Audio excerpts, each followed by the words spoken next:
Well, that's a little scary. A giant Cayman Reynolds. I don't know, what do you guys think? I think that might make a good Halloween decoration right there.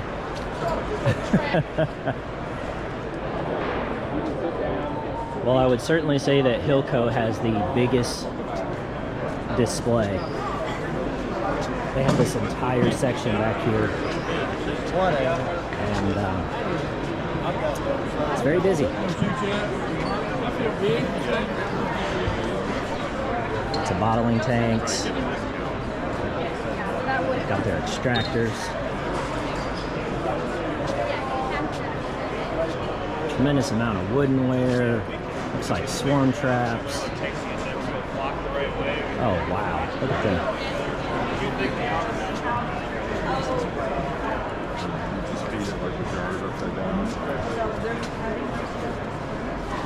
Turbo liquid feed, 275 gallons. No.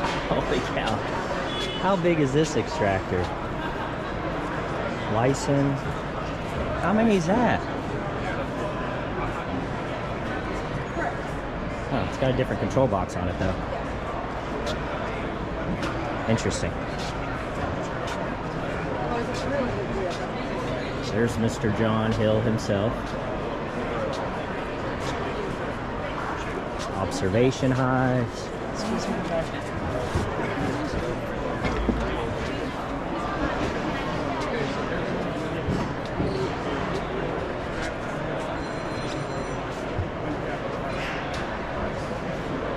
It's like pro newts.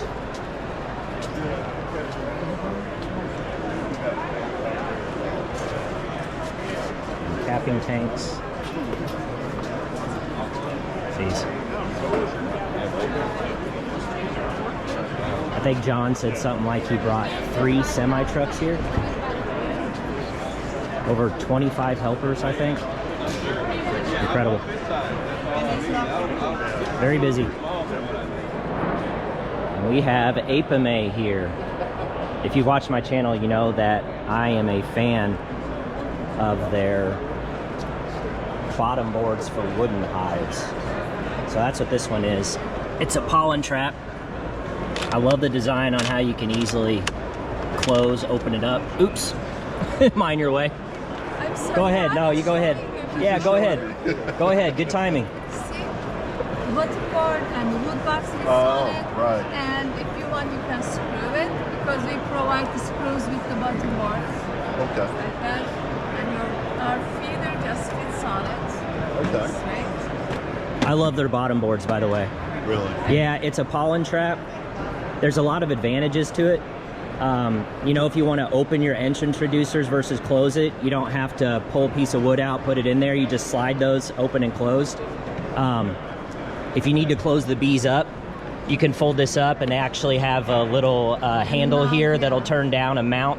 So this actually stays up if you need to transport your bees. The pollen trap from the back, you can actually take it in and out.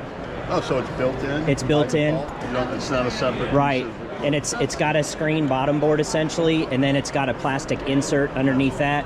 So it's very versatile. I'm a huge fan. Yeah, I think they're great. See, you heard it from Yeah, the first customer. right here. I'm telling you, I'm a big fan. These are great bottom boards. Beekeepers make, whether they're just making splits with single-story hives, or they're building nooks. The number one mistake I see is they don't get enough bees into the split or into the nook box. And it's tough because when you're out there moving bees around, they're going to run, they're going to fly, and when you're making splits, when you're done with the split, you can stack all the boxes up, let the bees re-equalize, and then separate the boxes. When you're building nooks, you don't have that luxury. You can't get all your brood in the right place, stack them all up, and let them reorient. You've got to actually, you're taking frames of bees and brood, putting them in a nook box, and then you're done. There's no opportunity to reorient. So if you're rough and banging them around and all the bees are flying off, you're not going to end up with bees. Fine, take those pant legs, because when you're building nooks at night, you're going to be covered head to toe in bees, and none of them are going to be happy, and none of your crew is going to be happy, and you're not going to be happy, and then you're going to really appreciate the next slide, which is the day method. But so if you're going to do it at night, you don't want to use smoke. So we don't use smoke at all because we want to keep as many bees on the frames as we possibly can.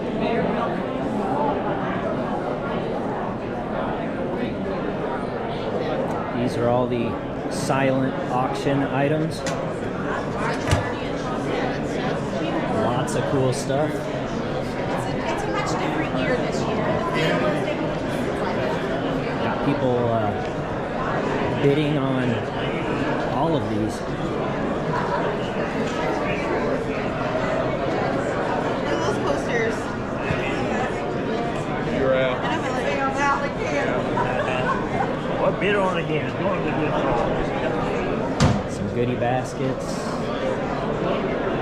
Some cute crochet knitting stuff. Quilts. Takes time. Oh, that's cool. Wow. That's awesome. Oh wow, look at that quilt. Gosh, extractors, all sorts of stuff. Smokers, observation hives, Hive Alive. little caps that she does. Apame.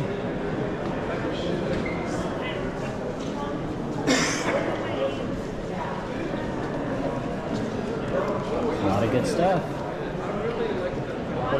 Okay, we are here with Nanette of the Flow Hive, and she's going to tell us all about the Flow Hive. Okay, so what you want to know about Flow Hive is it is a leg strip hive, and that means beekeeping as you would do any other type of beekeeping. You still have to maintain your populations, you have to treat them, you have to check for diseases, all those things are still true. What's significant about the Flow Hive is the harvesting that you do.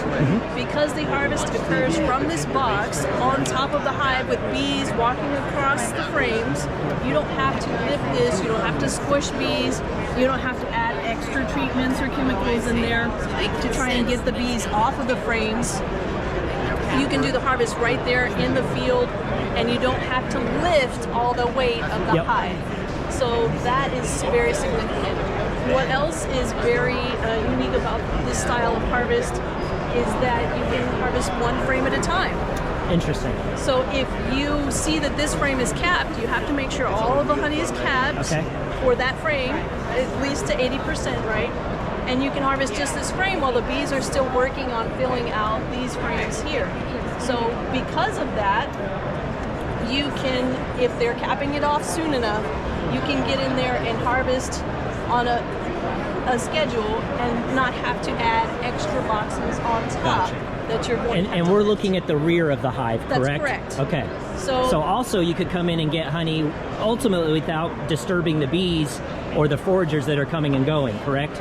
that is correct. Now, if there's a nectar flow, then they're going to be busy. They've already got their assigned duties. Right. Somebody did the dance. They're over there. They're going to get nectar. They're not paying attention. They don't know that you're taking the honey in the back. A couple will come around and check it out, but everybody else is dedicated to another task. Gotcha.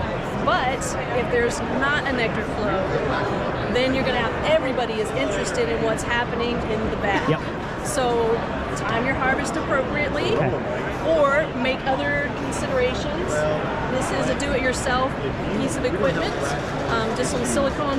These are the tubes that come with your Flow Hive, and this is something from the hardware store. You can use aquarium tubing as well, and you can put this together and put it in there, and you put it into. You can get a piece of equipment like that, and that keeps the bees from getting into the honey as you harvest.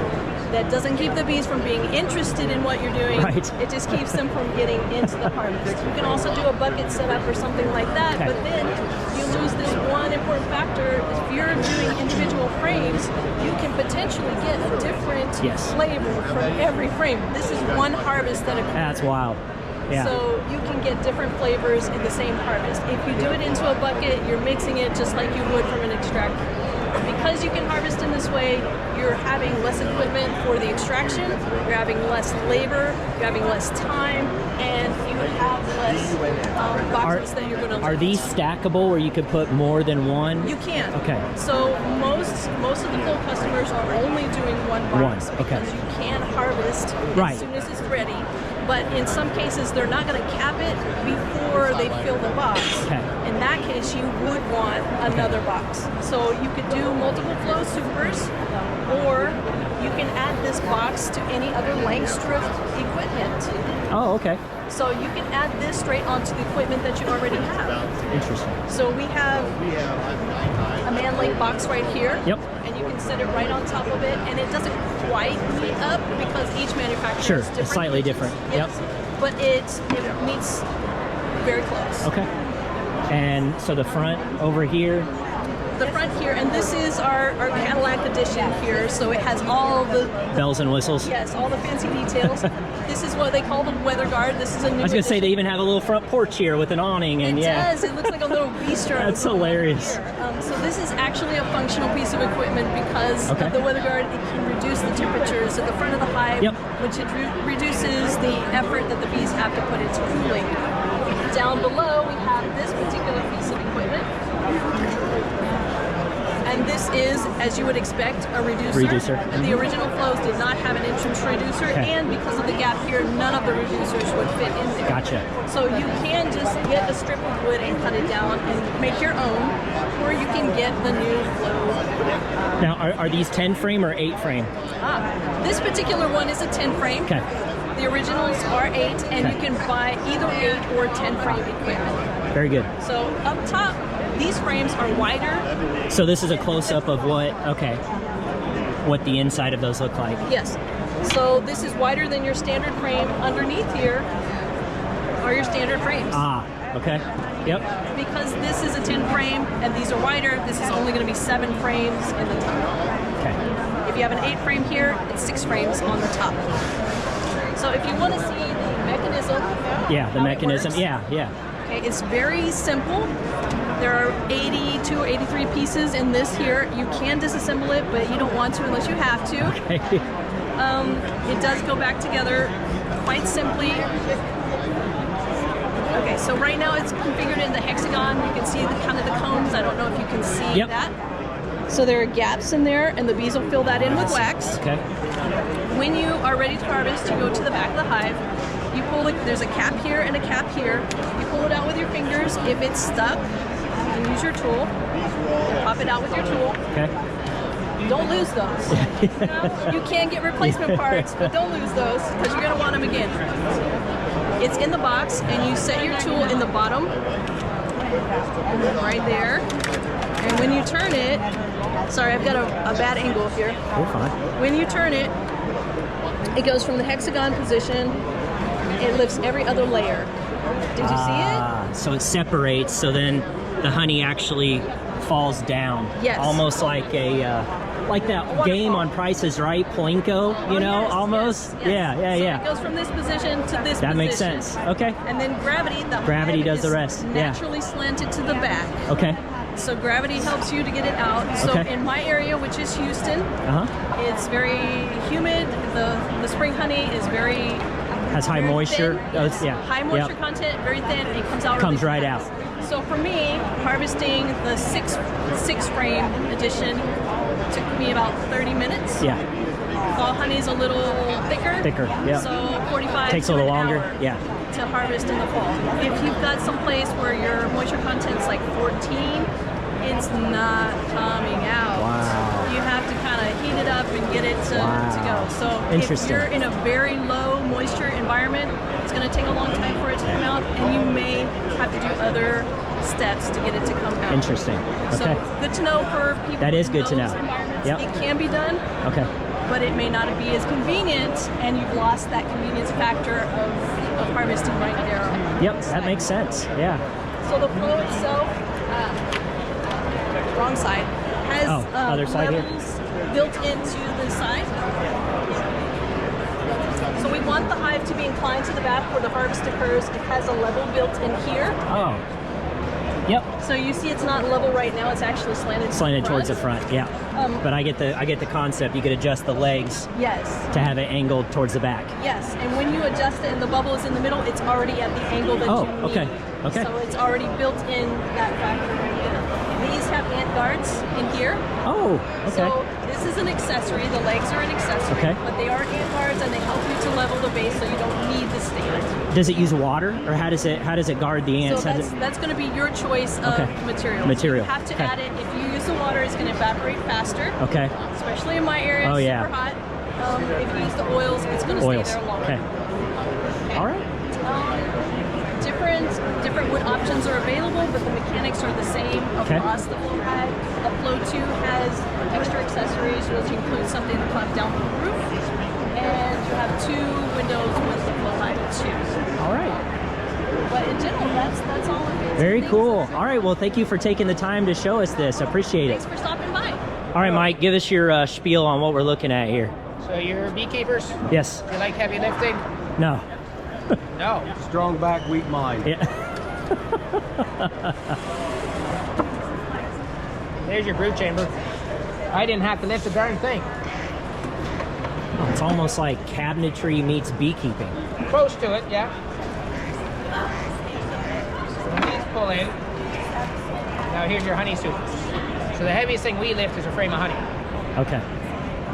And you use deeps for the supers? Yeah, so this is all deep Langstroth frames. Okay. The only difference is we run a shoulderless frame, where normally they come up and they'll get a bit wider. Yes. Oh, yeah, I see that now. The reason we do that is we have frame spacers at the front of the hive that keep that bee space in the front. Yep. If we ran a shouldered frame, they would touch each other here, and the bees will propolize that together. Then we'd have a hard time pulling these frames in. So it's not like the Langstroth where you can crack both sides, lift it up your 9.5 inches and have access to your frame. So I can't access that back there. Thank you, man. So to get around that, we use a shoulderless frame. Now, a lot of people are concerned that these frames are made specially for Apivec. No, they're not. I buy these from Propolis. They actually have a booth over here. Okay. We buy them from them. So they manufacture it. It's readily available. I've seen other manufacturers with the shoulderless frame. So it's not special to us, but the exact same size as the Langstroth Deep. But because there's not wider at the top, you can fit more frames, right? So I fit 11 frames across here. It's a 9-frame brood chamber, 11 frame supers. You could put, your shouldered frames will fit up here. Okay. I just wouldn't put 2 of them side by side. So that's what we do use, we have a whole bunch of shouldered frames. We will use them. We just don't put them side by side. And then these are just additional supers on top? Just additional supers. So as your colony grows, you're going to change what position your different spaces are in, your different dividers. You know? So you might start off with this, you know, you put that all in. You're into honey production. Queen excluder. Queen excluder goes on. Moves, you're into honey production.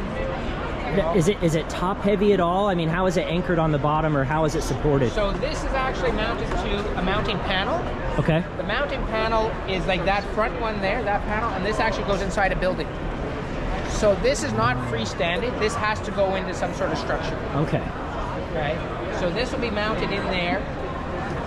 The panel itself, you can come in and look at this house. There's the panel, and you can see the hive is freestanding in here. I see. Okay. So there's nothing supporting it except the panel. Okay.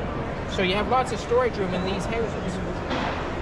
So if you look at that one there, yes, that inside that hive, this is sitting on the floor, but it doesn't have to be. Can we go look at that one real quick? 100%. Yeah. Let's go take a look at it. I think we can. My wife is back here too. Oh, I'm the wife. But you can see that fits in this hole over here. I see. When we're expanding our colony, we're changing the as the colony grows. This divider, sorry about that, No, man, I'm sorry. is moving up the chamber. So now the bees have access to 2 chambers, 3 chambers, and we put a pass-through divider through anywhere where the user is going to pass through. We have a secondary pass-through divider all the way up to the top. We have access to all 4 chambers. Even if this is filled all the way up to the top with bees and honey, you still don't have to disturb this column to do your inspection. You maybe open up the door, take off the door, and you pull out the drawer, and you do your inspection and close back again.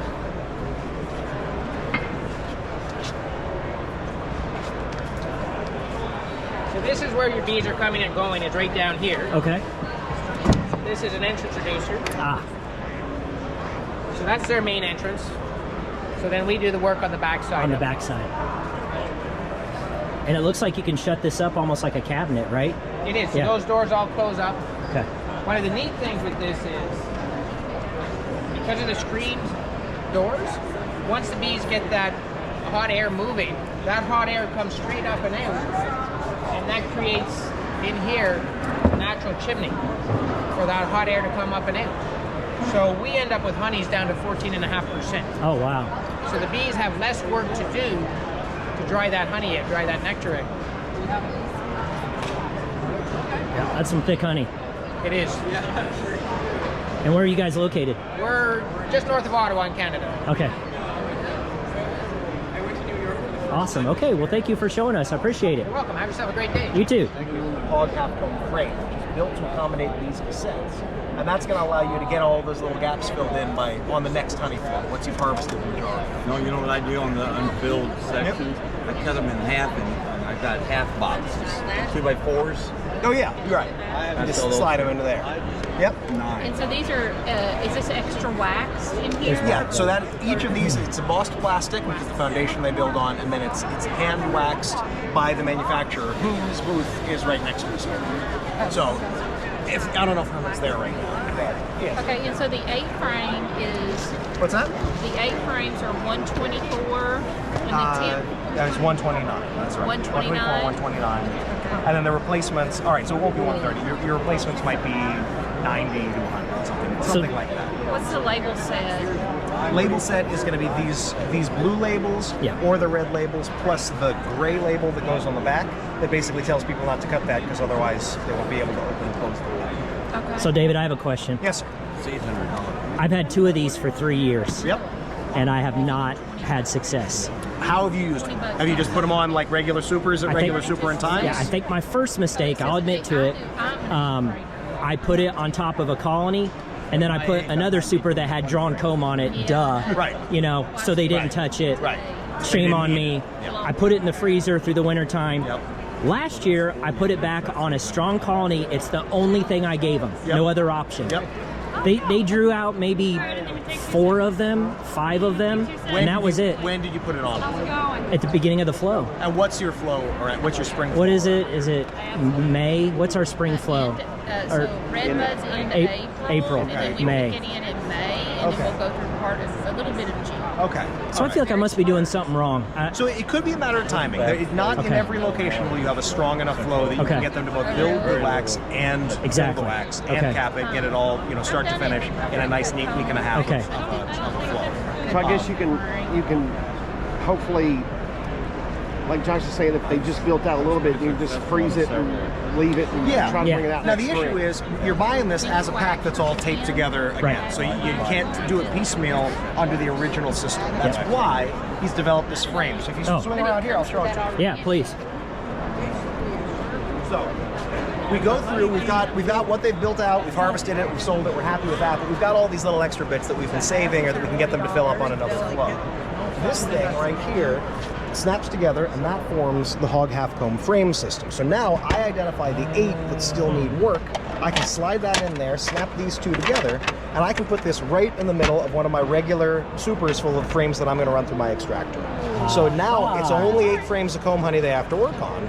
Now, I'll tell you, if you weren't interested in managing your colony, knocking them down, cramping them up, worrying about swarming, to try to get them to really jam-pack themselves into that hog half-comb super, now you can use the hog half-comb frame to do the same thing. You could put one of these in the middle of any regular old super, and generally during a strong flow, they've got enough oomph to fill up at least 8 frames of comb. And so then you can pull this out, and it's already half of the styrene, right? I open that you just need That's the lid. it. That's it. You just and need it the comes lid. with a lid. So Yeah. you buy that, Yeah. you pop this guy out, the bees have already gone in, inspected it, packaged it.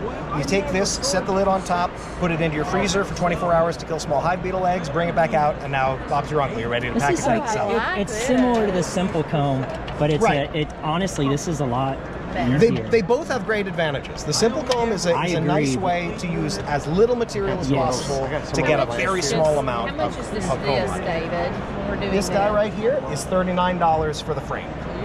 And the frame comes with the 4 already in it.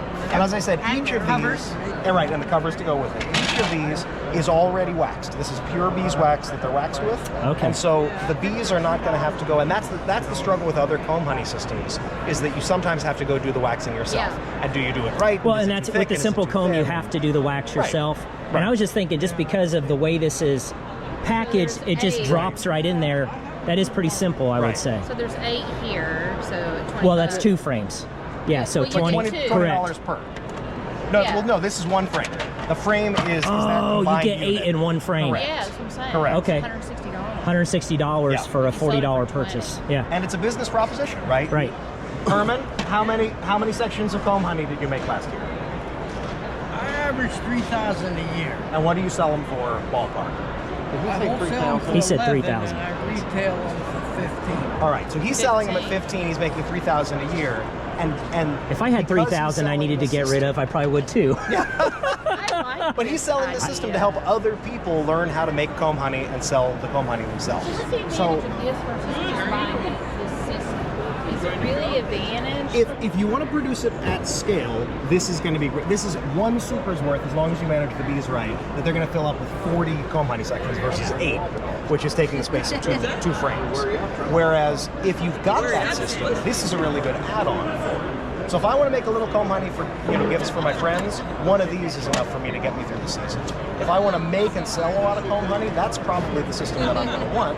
But it'll be great to have this for all the corner sections, the ones they only half fill, the ones that don't quite look right. Those go into this to get finished up on a later flow. So in Kentucky, we have our flow is about this long. Yeah. I mean, it's the end of April. And then it's pretty much over at the end of Just about into June, and that's it. Yeah. Are you saying my bees, if I'm throwing this on beginning of April, our red buds hit at the end of April, they should be able to feel this. You better have a lot of bees in that colony. You gotta have a lot of bees. Well, If I've they're got strong 3 enough, hives I'm thinking of right now that's my that should be ready to do it. Yeah, I mean, I put 5 super. But you say that generally the best thing to do, if you put that on there, what Josh was saying is you can't put a super that's got comb on it. No, they won't draw it. They won't draw You've it. got to force them to draw this. That's right. You're going to have to put that on your strong colony and nothing else. Nothing And else. you almost have to force them to stand on it. Yeah. It's that you need to take a colony that's got 3 boxes worth of space, take a box away and put that on. Take 2 boxes away. Take 2 supers off, put 1 on. Now you're not going to be there if you've got a short spring-only flow. But if you can get a big honking colony like that, you need to take away a lot of real estate to force them to go up because this isn't natural comb. Once they're on it and growing, doing we're having to fill 3,000 a it. year and tell Yeah, that's a good point. Well, I should he leave. does, right? So Herman, what would you say to someone with a very short spring flow? Do you think there's some places where the full system might be too much for a colony? Here's a handout of some of the methods that I use to make comb. The first 2 are simple, but if you're going to make a lot of comb honey, I do a procedure. I split the colony. I actually swarm them on my timetable, and that's on YouTube at the bottom. The most simple way to make a super full of this is when you catch a swarm, you put it in 1 hive bottle, and put this on the top. Because they're in wax. They're in wax drawing mode. They're Yeah. very industrious and they don't swarm again. But that method is the first one. Some of my friends use the second method. They put on 1 extracting super. And when it's nearly full, they lift it off, put the hog super, and put the full super honey back again. The bees are very anxious to fill in the gap. You're welcome. You got a full honey super that you don't extract. You just send That, back on top of you'll that. extract it eventually. Yeah. But you lift it off, Put that one on there. and then put it back. It has to be nearly full. You don't want to. And now, these, you would have to make sure that these are in a super with other frames that are already full of honey, right? Because if it's open comb, they're not going to draw this, right? In that super. Well, it depends on the strength of your flow, I think. Yeah, there's Okay. a lot of variables. Okay. But every one of my extracting supers has one of these in it. The bees will go and do the drawn comb first, Okay. but they don't like the gap in the middle. Okay. And if your honey flow's good, they make you 8 nice honeycombs. So would you set that in the middle of your I super? put it in the middle. Put it in the middle. 3 frames on either side. On either side. Empty. And it's okay if it's drawn comb? Again, at the start of a flow. Okay. That's what I said. He That's was all I saying got. that they'll fill up the drawn. They'll fill up the drawn first, but then they'll go to this. But if they're strong enough to fill up foundation plus this, then they'd be strong enough to do that, and they'd probably That's be true better off too. doing it. That's true too. But right, if it's a more limited flow, if you need to, temper what they're able to do, that's the way to do it. Think about getting some of those instead of this.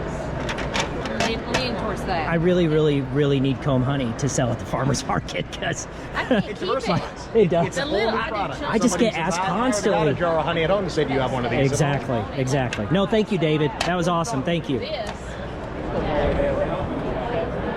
this out, and this off, and then you get to the frames. So you got These come off too, though. Yeah. But how do you access the frames that are further under there? You just keep pulling it out. Take them off like this. Once these are out, you can pull them like this. Yeah. Pull it like this. And then this is solid here. So you've got one hive here, another hive here, and then you've got a queen excluder here in the middle. Yeah, but all if these queen bees go up here. If these frames under here are all profilised, you can't get a tool in there. Well, from what I've seen, that's what these are keeping from doing. Huh? See, they'll keep these from profilizing with this tool. So they can't profilize the lid. But between the frames? Right here on these? Well, you're gonna If you put them together tight, they won't be able to do it. Is this brood chambers or these are all supers? Super. This is single hive management, deep supers. Oh. I love the smell of that fresh wax. I know. This goes back on. Yeah, that smells good. Let me.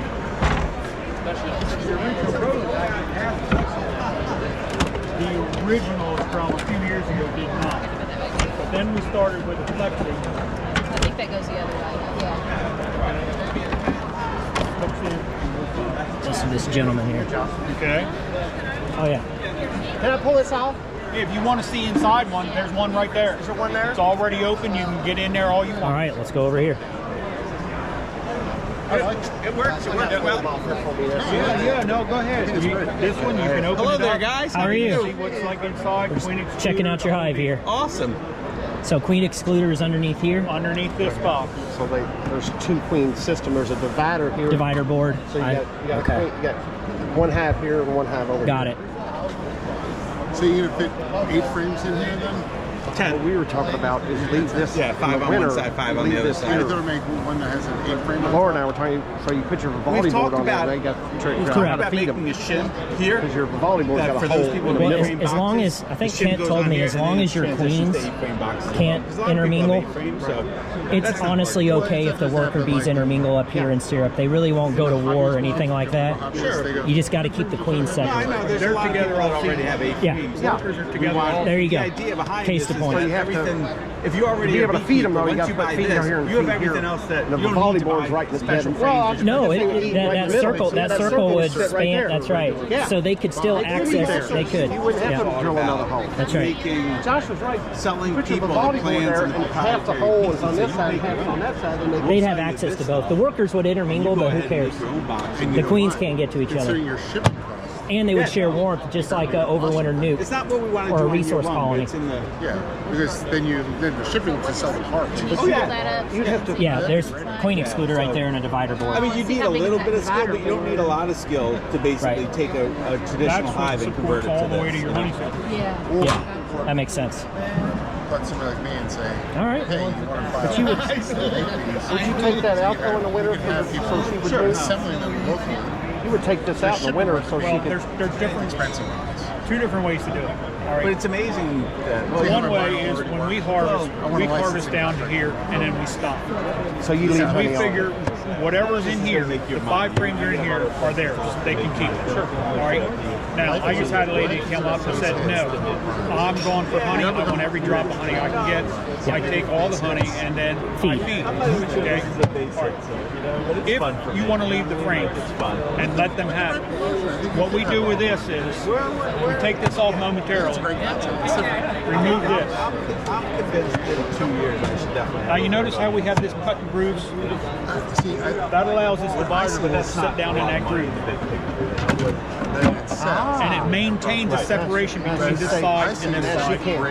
These the batter board goes in that little screw right here. Yeah. This or horizontal. Now that allows your queen just do some little to move up with the cluster. Now instead of having 8 frames, they now have 2. want to continue the beekeeping. Okay, that's one way.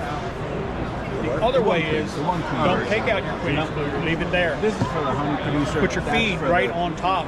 Harvest all this honey. Yeah, so put your feed right on top of that queen excluder. I think you're a great concept. She doesn't have to move anywhere. She And just make sure early spring you get that off, or they're going to build a mess of comb in there. That's correct. But you know that's what she wanted to do. She's in it for the honey. That's what she wants. Yeah, no, that's true.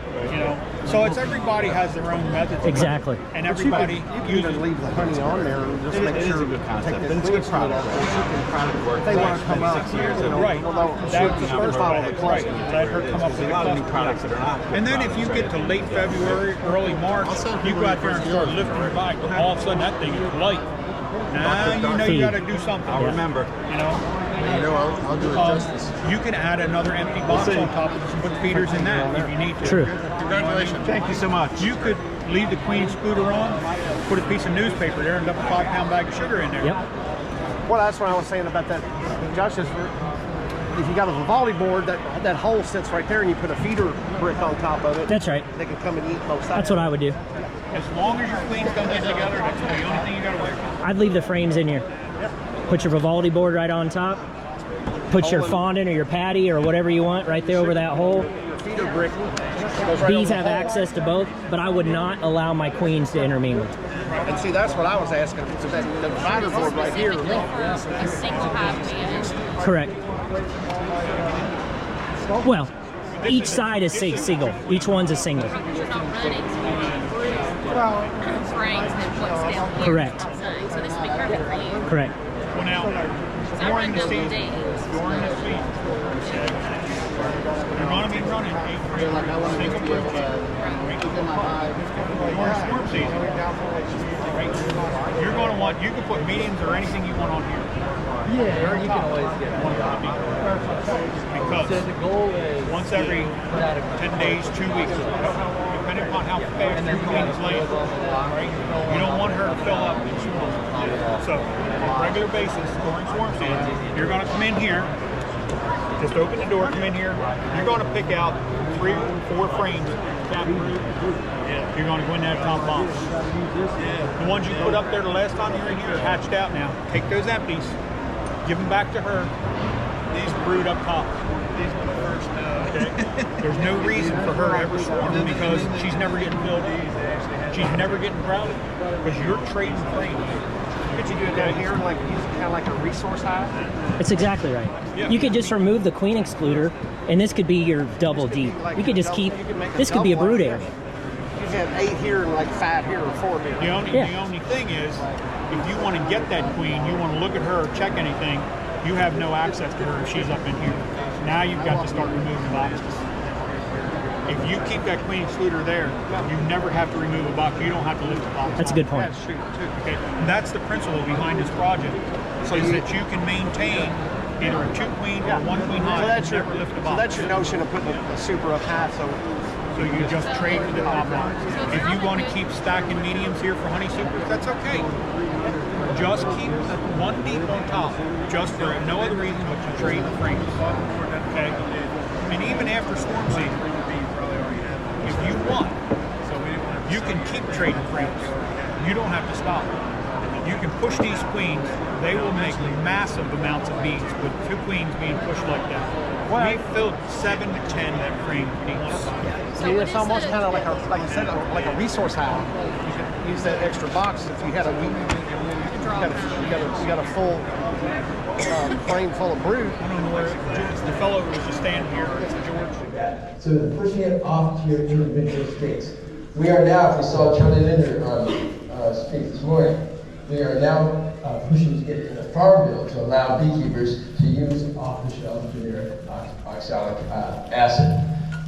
So right now, people ask me if it's legal or not. You got to ask your state lead agency. EPA doesn't care if it's you just can't sell it. Now, if you were to use oxalic acid, All right, we're here with Emmett, and he's going to tell us some slight modifications that he's done to the Jester Easy Nuke. This is the old Centerville Nuke box. The 3 areas of concern with this box. The number 1 area is the frames falling to the bottom. How do you solve that problem? You actually use higher quality corrugated plastic. The second problem is you put 100 Nuke boxes on your truck full of bees, so you might have a dead out or two because of the heat. You put more air holes all the way around. Yeah. And the third fix is quit taking duct tape and bricks to the bee yard. You got a patent pending latch here. Nice. Keep it shut where the wind won't blow it open. And I use bricks. And you actually got a better price point. That's $10 is an absolute steal for these. So, all right, thank you very much, Emmett. Yes, I sir. appreciate it. All right, we got Bill here with Maxant. He's going to explain the 300 series gravity clarifier, because I have some questions on how this works. So can you take us through it? So the 300 series gravity clarifier is a water jacketed tank. Okay. You control the temperature. You would drop your extractor uncapper into it. Let the heat Into here? Into here. Water goes in here? Water goes in here. Heating element is here? Heating element is on this side. Okay. So up to 250 degrees, not that you'd want to go that high. Right. Let the heat do its job. Okay. So it will start to separate the wax and the honey. Your nice clean honey will come underneath this adjustable valve. It's adjustable up? Okay. It's adjustable, but it's all locked in It's right locked now. in. Okay, so the honey would go underneath. Would go underneath. Wax gets trapped The here? wax will get trapped on the top. On the top. There is a 3-inch standpipe that goes into this. Okay. So that it ensures the wax will never get all the way down and drain straight That out. was my next question. So what prevents, when you first come out of the extractor, what prevents bits of wax from coming under? Well, one, you'll have your baffle down as tight as you can. To start, okay. To start, and then your standpipe will also hold it until it reaches a 3-inch level Okay. before it starts to drain. Before it starts to drain, okay. Did you hear that? Say it again, Bill. Because Dave was asking the same question. So this one's not set up. I have one set up over there underneath the 20 frame extractor. But there's a 3-inch standpipe that goes here. So that will keep your initial draw of your slurry, so to speak, from draining, and it'll allow it to climb up this wall and separate before it goes out that outlet. It'll have to reach a 3-inch level. When you're all done for the day, you've skimmed off a couple times, you can remove that standpipe. Okay. And let the rest. And let the rest just, yeah. Okay. Okay, awesome. Thank you, Bill. All right, we're here with Steve, and he's going to tell us a little bit about Broodminder. So it's all about, it starts with knowing whether or not you have brood in your hive. If there's brood, it's a warm-blooded superorganism. And if there's not, we can tell you that because they're not regulating the temperature inside the hive. Yep. And if there should be brood and there isn't, you kind of want to know about it. And the sooner you know, the better. There's one other cool thing that happens here, and that is when they swarm, as they swarm, there's about a 4-degree temperature spike inside the hive. It's not a precursor thing, and it's not a 10 minutes later thing. It's we're leaving the hive now to swarm. The temperature goes up 4 degrees. So we can see that, and we can tell you with a text message, hey, your colony is swarming. Congratulations. Your colony started swarming 15 minutes ago. Get out there and find them. It's this little temperature spike right there, like that. And interesting. And with a scale under your hive, you can often see, oh, I lost 3 pounds of bees, or I lost 8 pounds of bees with that swarming. And so you just need one of these devices per hive? We like one per brood box. Per brood box, okay. And then, is this the transmitter on the back here? Is no, that's a little entrance monitor that uses a radar to look at what's going on in front of the hive. So what does this strip talk to? Is there a transmitter somewhere then that... This strip has a Bluetooth low energy transceiver in it. Okay. And so it'll talk to your cell phone. Oh, your cell phone, okay. You can walk up and download all of the data. Or we have products that will get it directly to the web. Via Okay, so if you're in your house and you're not in the apiary, you can get an alert through that device? Okay. And then we're always doing really cool development things. Down at the other end, I'm working on a camera that in a year or two will be a Varroa mite counter. So can we take a look at that? You don't need to do so that you won't need to do an alcohol wash. Interesting. Okay. Right now, it's just a camera in a channel in the frame. Okay. You stick it in your brood box. Back here, we've got a video loop running from a few months ago where we've started to highlight the mites on the bees. We stuck it in a hive with an awful lot of mites. And in a few weeks here, I will be starting to build a neural network to count mites and count bees. And if you know how many bees you've looked at and how many mites you've seen, you can get a mite load. That's awfully close to an alcohol wash. Right. Yep. Oh, that's pretty innovative. We try. Yeah, awesome. Okay. Well, thank you, Steve. I appreciate it.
All right, so I'm here at Hidden Hollow Honey Company, and I'm going to make a candle out of luminaire out of wax. Okay, so you say I dip it just once in here? 25 times. 25 times in and out. How far up the balloon? About 3/4. 3/4. Okay. 1. Thank you. 2. Thank you. 3. Hey Gabe, I can't really work the bottles because I don't know anything about it. You gonna do this? Can you come help? Yeah, do this over here. 7. I will tell you guys, it smells absolutely amazing. 8. 9. Interesting use of this bottling. I think this is a bottling tank.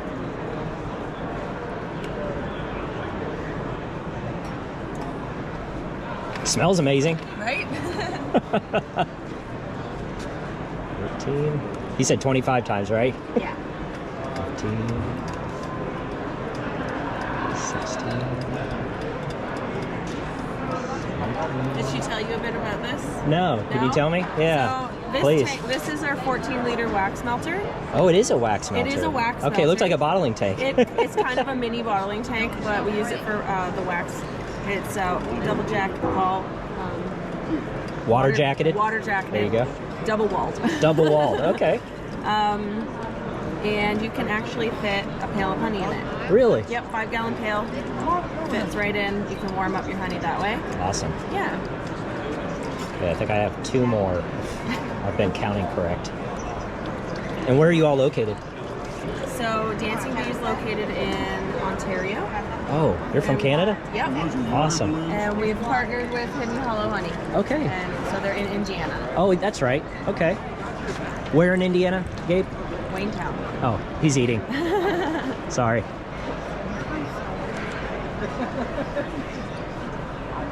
We're 45 minutes straight west of Indianapolis. Oh. What's it called? What city? It's called Waynetown. It's really, Robertson's the big town. Okay, because I went to school in Terre Haute, so... Oh, we're right there. Yeah. Right there. So dip it to about right there.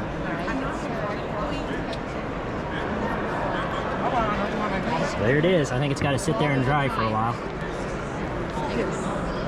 Have a little Lumineer, he said. 25. 25 dips. 3/4 of the way up.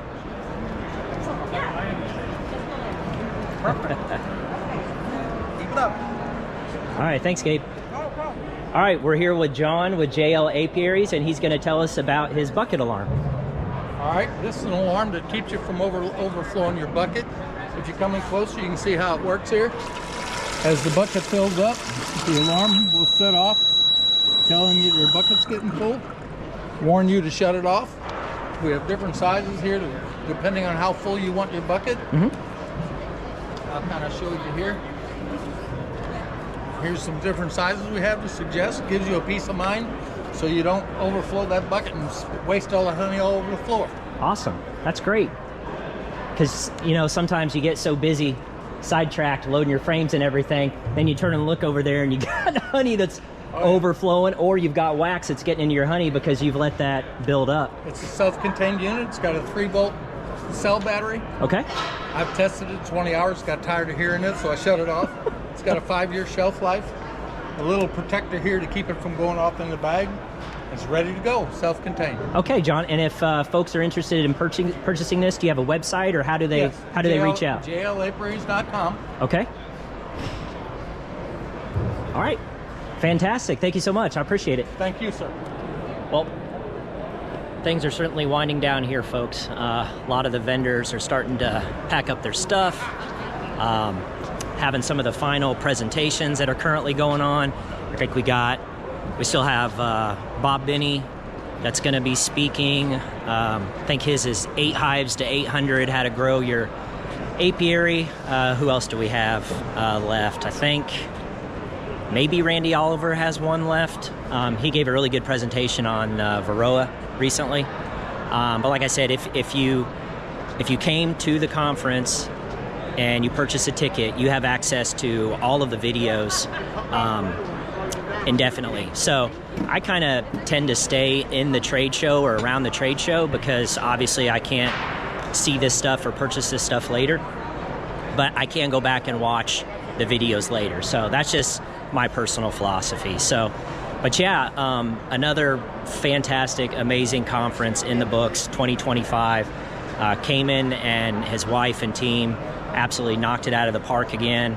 I think he told me 3,500 people here, 500 folks within the vendors, and just huge, absolutely huge. It's unbelievable how big this trade show is, and it's expanding. It got even bigger.